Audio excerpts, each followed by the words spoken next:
Hello and good afternoon. My name is Camilleri, and I'm the owner and managing director of Camilleri Appointments. I recruit senior level interim and permanent hires across all modes of transport, but I specialise in rail and bus. I'm here today to make the case for skills-based recruitment. Given people make or break an organisation, getting this bit right has to be essential for every business. I set my company up in 2019.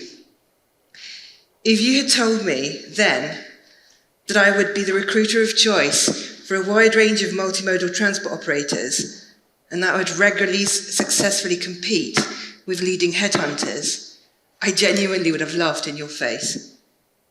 So already, from this brief encounter, every single one of you has made decisions and judgments around who I am to you right now today.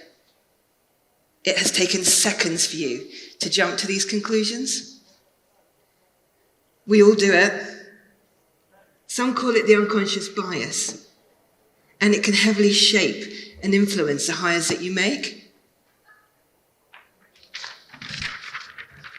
Let me tell you a little bit about me.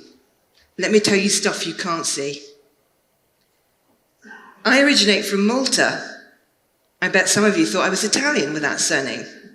It's pronounced Camilleri, as you know. But I have heard cannelloni and calamari so many times, it's painful. I was raised by a single dad after my mum died just before I was 4 years old. It was this life-changing event that triggered the move to England. At the age of 6, I was forced to have elocution lessons because people could understand my accent. These lessons were so good. My accent's been completely sanitized. Don't worry, I'm still a Malteser. I got a scholarship to a private school. It helped my dad to solve his childcare problems. I became a boarder at the age of 8. I found this incredibly challenging. You might think I live in England, but actually I live in Stirling in Scotland, and I didn't move there for the weather. I am a career recruiter. In 2001, I had 5 jobs in recruitment. It was a serious low point in my life, and I debated a career change.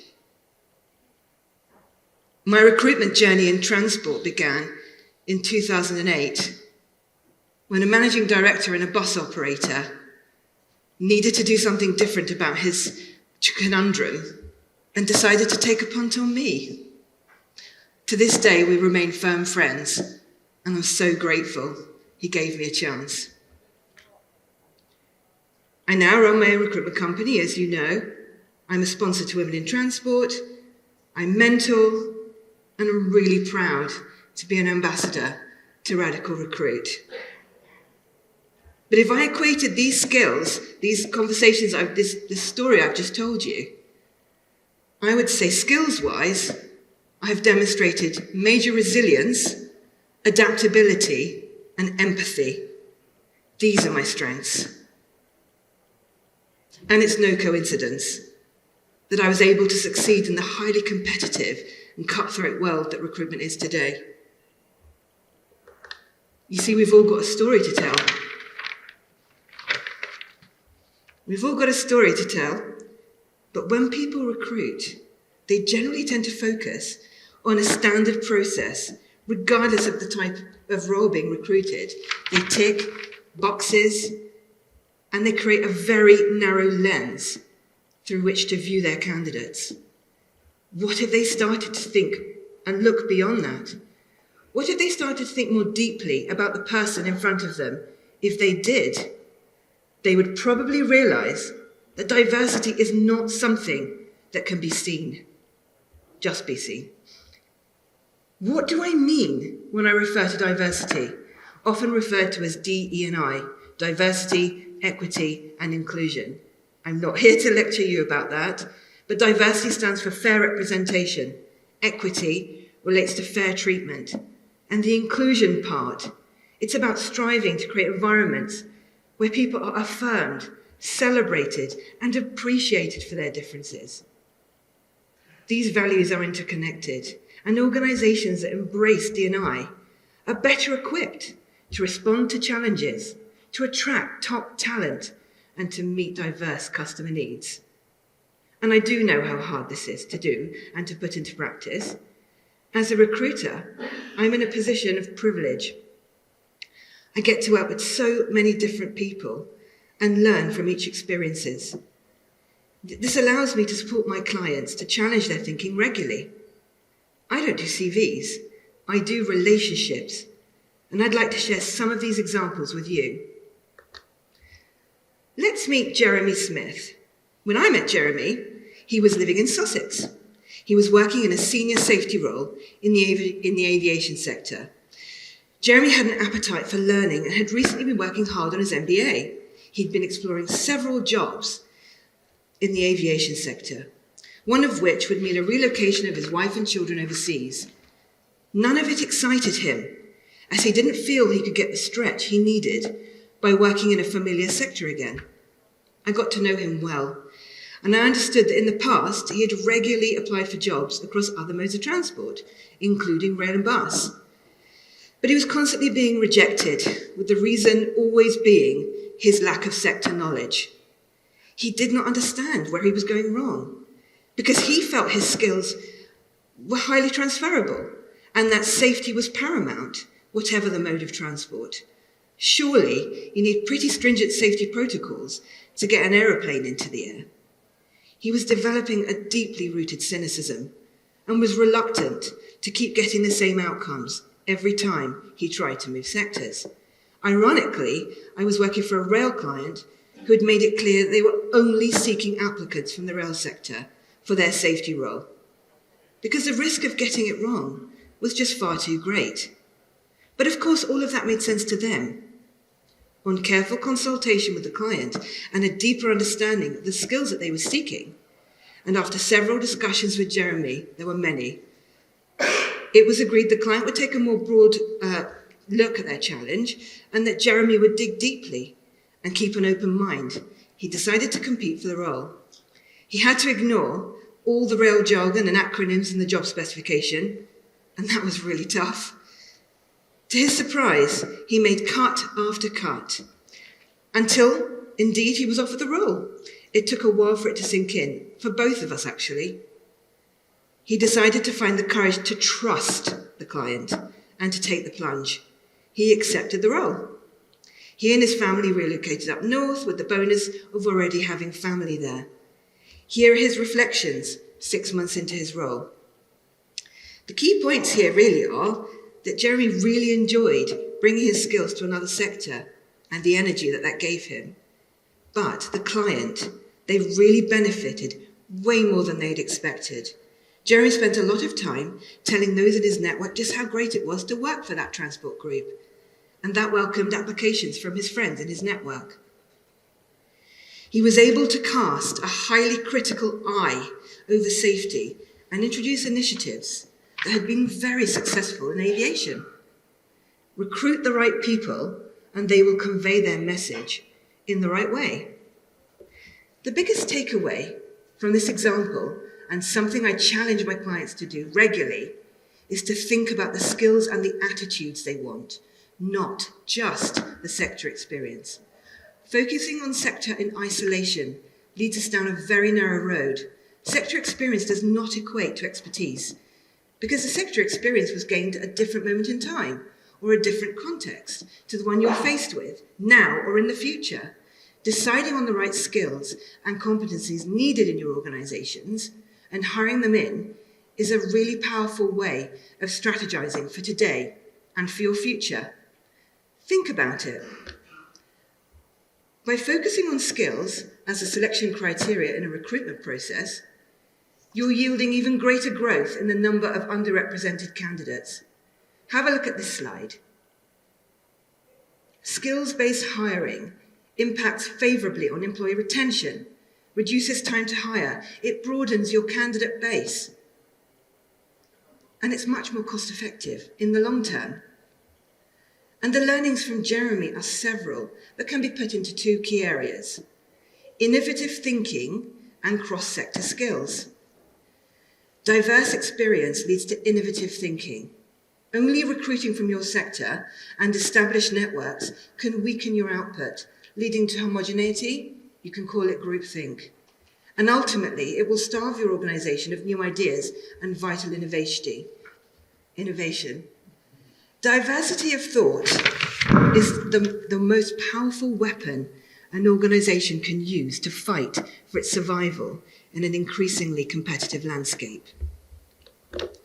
A team that is diverse in its thinking will have an easier time coming up with new ideas and has a greater chance of adapting to new situations because of their rich background and varied points of view. The greater the sum of the collective experiences, the stronger the pursuit of innovation, and the easier it is to recognise and to adapt to new challenges in the economy or industry-wide. I'm advocating for a blended approach where an organisation's team can be made up of a mix of in and out of sector hires, collaborating together for best outputs. When you hire those you know, you are making assumptions about their ability that are sometimes based on perception or on the past, but not necessarily on reality. You tend to attract folk who are just like you, often leading to comfort rather than progress. Welcome that discomfort from the questions that an out-of-sector hire might ask, often asking what you do and why you do it. And I know it's laborious, but they will enable you to think differently. And most importantly, they will challenge you to really consider if you're doing things in the most effective way. Base your hiring decisions on someone's attitude and skills. Can they challenge in a non-combative way? Do they work well in a team? Are they collaborative? Think about how you can support them to land well, and think about what you can learn from them, rather than focusing on how long have they worked in my sector? Oh, and they don't have that technical expertise that I so need.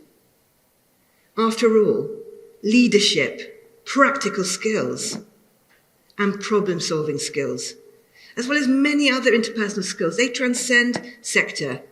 Surely these are the skills that we should be seeking out and assessing for. What can you do now to make sure you don't miss out on vital talent like Jeremy? Invest time in seeking a broad range of applicants. Include those that do not tick all the classic boxes, but who have the potential to do so.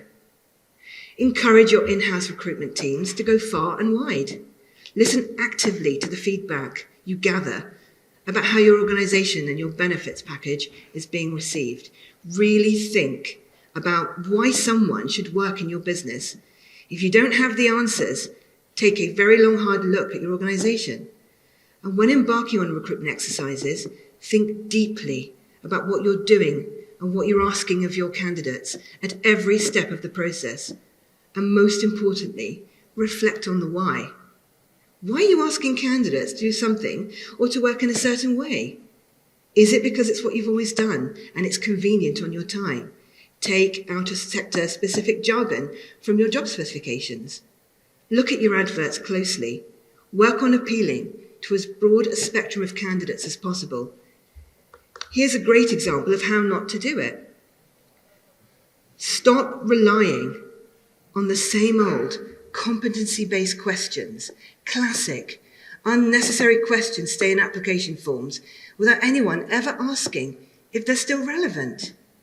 Why do we insist on UK experience, for example? Do they not have public transport overseas? Or measure credibility through length of service? Or look for a linear career path?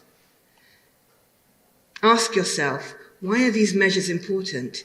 What do they really tell you? And if they aren't relevant, replace them with indicators that are. Remember, life is happening to these individuals who are applying for your jobs and their experiences. They may look unorthodox to you, but maybe that's exactly what your organisation needs. Design customised assessments featuring role-specific and skill-specific tests. Change the script. Stop cutting out diverse candidates at every step of your process. Think in terms of resilience, think flexibility, interpersonal skills, and creative problem solving. Some of the most successful entrepreneurs, they've not followed a linear path. In fact, many have emerged through adversity. Some of you may have heard of Dr. Sabrina Cohen-Hatton. For those of you that haven't, she's a former homeless teenager who regularly sold the big issue to survive. And she is now the head of West Sussex Fire and Rescue. Imagine the skills that she's developed through her non-linear path. She's been on Desert Island Discs. She's been on numerous podcasts. She has a PhD in neuroscience from Cardiff University and 2 honorary degrees, amongst many other things. That really isn't bad going for somebody who started life homeless. So now I want you to think about your own experiences. Think about the last time you were late for something that mattered to you. A film starting, a restaurant reservation, a train, an interview. How did you feel? Panicky? Out of control? Uncomfortable? Well, let's meet Jenny Morris.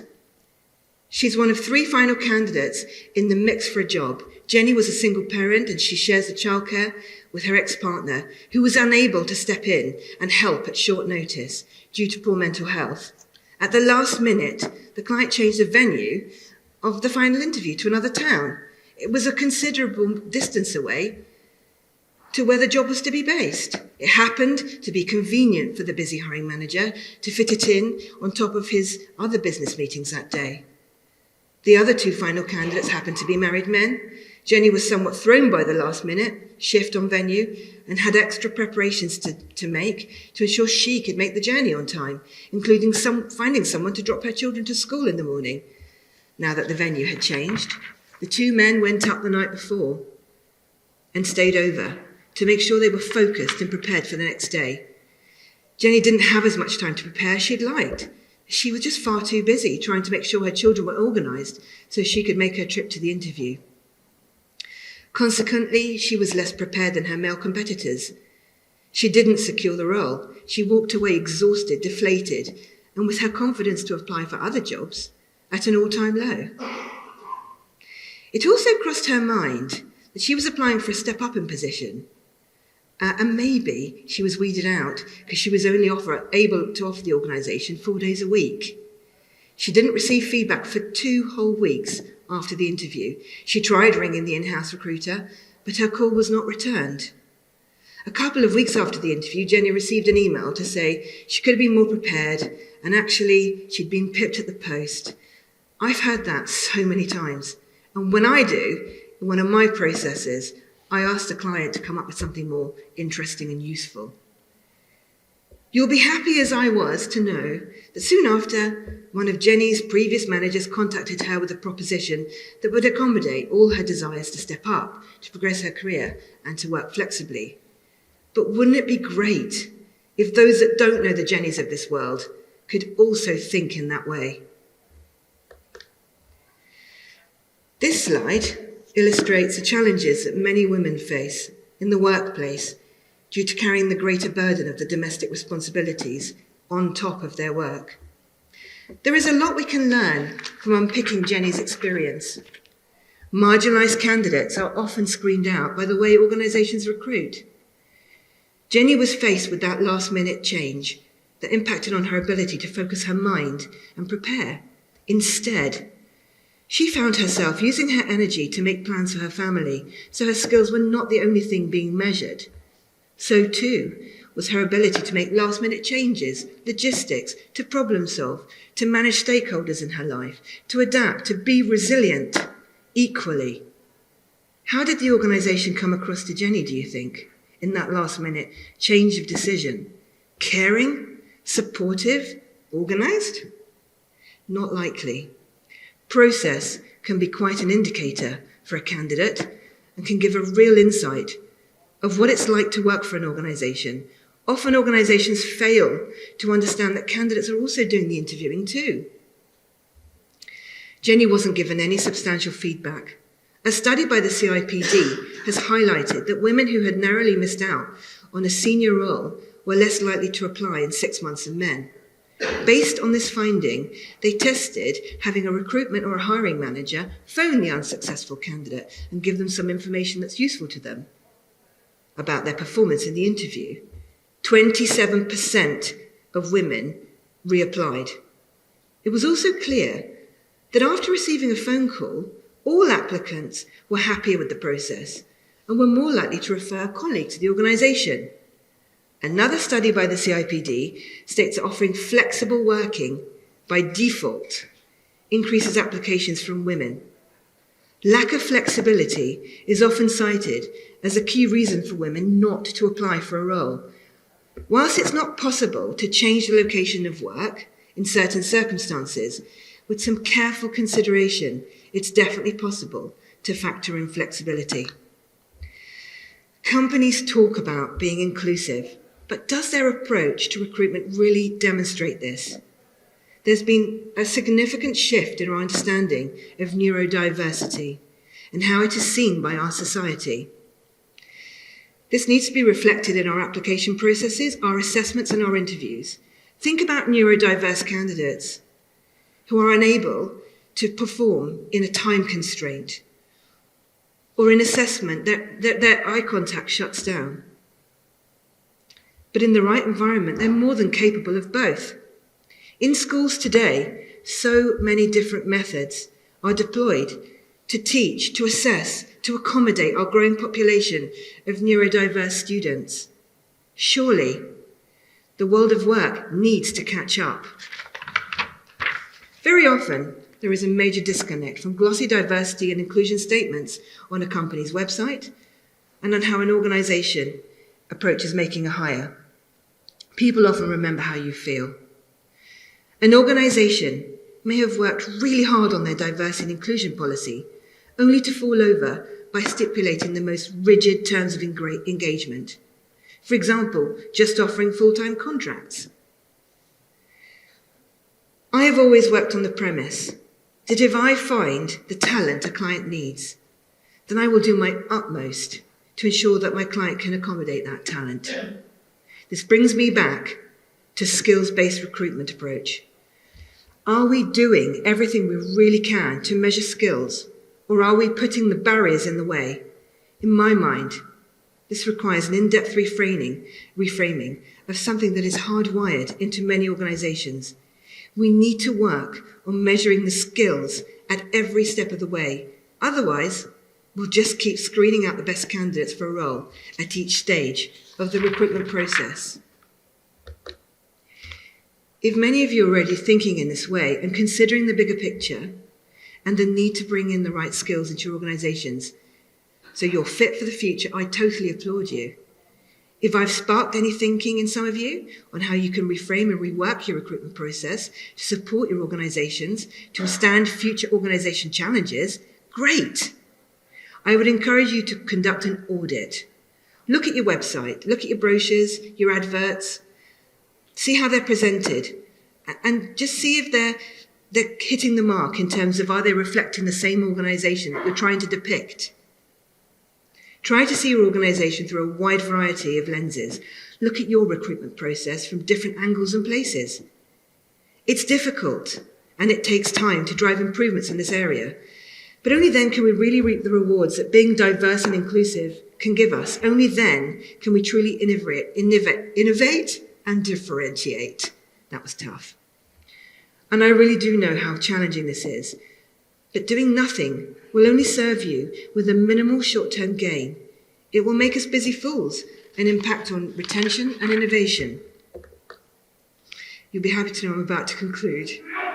Bringing this back to the bus industry and to those here today, it's so important for smaller, less corporate bus operators to innovate. With the challenging economic backdrop, reductions in passenger numbers, and the essential links to the green agenda through the electrification of vehicles, organisations that innovate will have a fighting chance to succeed. As the bigger players, who are mostly now owned by large private equity firms and who are cutting back on spend and focusing on minimal levels of investments at times that they need it most, the smaller players have less bureaucracy and governance surrounding decisions, and can be agile and innovative. They can be more creative. And through their diverse workforce, they can really understand the needs of their customers, and they can compete. One of the greatest requirements on diverse bus operators is to populate their teams with those who can see problems in different ways, who can relate to all of their customers, and who know the needs that they have and bring fresh and competitive and inventive ways to help their businesses to not only survive, but to thrive. Thank you for listening today. And I'm going to be here all day, happy to hear your experiences and share mine.